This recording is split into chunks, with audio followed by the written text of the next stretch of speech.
Part 1 వీడియోలో ఈ ఆలయం గురించి కొన్ని విశేషాలు తెలుసుకున్నాం కదా! ఇప్పుడు మిగతావైతే కంటిన్యూ చేద్దాం. ముందు వీడియో ఎవరైనా మిస్ అయ్యి ఉంటే కింద లింక్ చేసి పెడతాను చూసేయండి.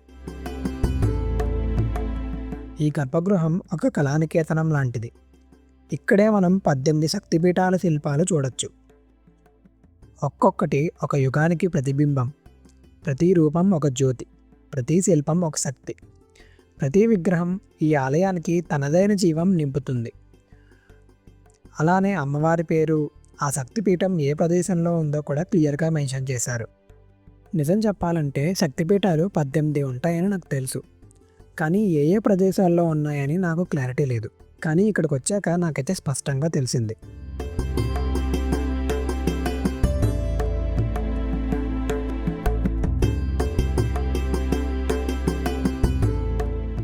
పద్దెనిమిది శక్తిపీఠాలు కేవలం ఆలయాలు కాదు, అవి జగత్తు అంతటినీ నడిపించే ఆదిశక్తి నివసించే పవిత్ర శక్తి కేంద్రాలు.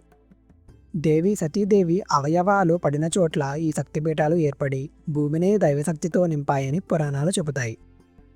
ప్రతి శక్తిపీఠంలో అమ్మవారు వేర్వేరు రూపాల్లో దర్శనమిస్తూ సృష్టి, స్థితి, లయలకు మూలమైన శక్తిని మనకు గుర్తు చేస్తుంది.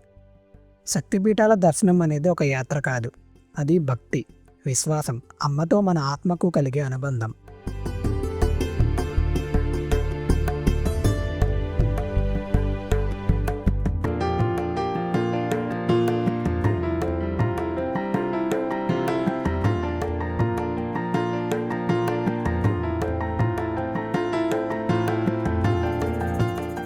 అలానే గుడి వెనక వైపు అష్టలక్ష్ముల్ని కూడా మనం చూడొచ్చు.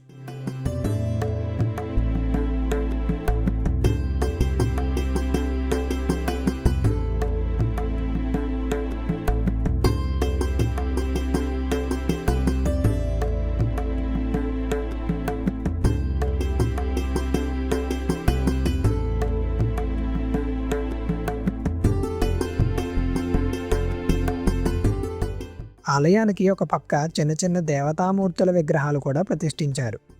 ఇక్కడ అడుగు పెడితే ఒక్క దేవత రూపం కాదు, అనేక దైవాల సాన్నిధ్యం మన చుట్టూ నిండిపోతుంది.